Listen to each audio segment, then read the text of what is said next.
ముఖ్యమంత్రి గారికి అనుకూలంగా ఉంటేనేమో ఒక రకంగా, ముఖ్యమంత్రి గారికి అనుకూలంగా లేకుంటే ఒక విధంగా అని కూడా ఈ స్పష్టంగా చెప్పదలుచుకున్నా.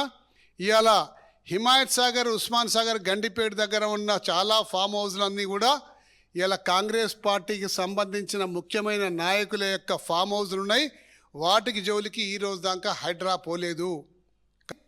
పేదవాళ్ళు గుడిసెలు కట్టుకొని నివసిస్తుంటుంటే అర్ధరాత్రి వచ్చేసి అమానుషంగా గుడిసెలు కూలగొట్టి వాళ్ళందరినీ కూడా వీధిలో పడేస్తే, కూకట్పల్లిలో ఉన్న ఒక బుచ్చమ్మ అని చెప్పేసి హైడ్రా పేరు మీద సూసైడ్ చేసుకున్న సంగతి మీకు అందరూ కూడా తెలిసిన విషయమే.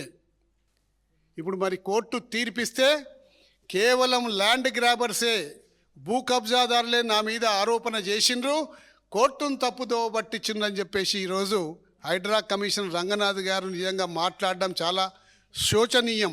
మీ వ్యాఖ్యలు కూడా కోర్టు ధిక్కరణ కేసు కిందకి వస్తాయి. మరి కోర్టు ధిక్కరణ ఇది సుమోటోగా కోర్టు తీసుకొని మరి వారి మీద చర్యలు తీసుకోవాలని కూడా ఈ సందర్భంగా నేను కోర్టు వారికి కూడా విజ్ఞప్తి చేస్తూ ఉన్నాం. ఇప్పుడు అబద్ధాలలో చాలా మాస్టర్లు అయిపోయినారు కాంగ్రెస్ పార్టీ. పరిపాలన ఎట్లున్నా లేనా అబద్ధాలు మాత్రం గట్టిగా మాట్లాడితే అదే ప్రజలు నిజమని నమ్ముతారని చెప్పేసి కాంగ్రెస్ పార్టీ అనుకుంటుంది. కాబట్టి ముఖ్యమంత్రి గారి అబద్ధాలతో పాటు మంత్రివర్గ సహచరులు కూడా అంతకన్నా రెట్టింపు అబద్ధాలు ఆడుతున్నారు.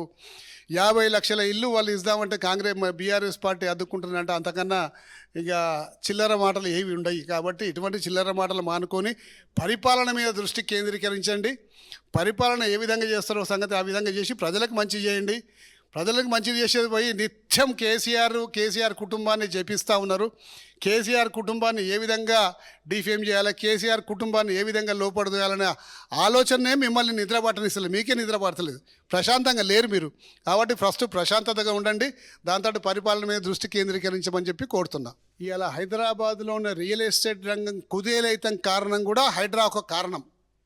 కేవలం మీకు బ్లాక్మెయిలింగ్ సాధనంగా మాత్రం వాడుకోవద్దని చెప్పేసి ప్రభుత్వానికి విజ్ఞప్తి చేస్తున్నా.